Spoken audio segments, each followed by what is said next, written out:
சில பூஜை அறை குறிப்புகள் பற்றி தான் இன்றைக்கி பார்க்க போகிறோம்.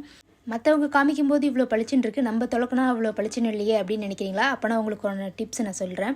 அது வேறு ஒன்றும் இல்லை, புளியும் சபினாவும் போட்டு தேய்ச்சாலுமே நல்லா வெள்ளையாயிடும்.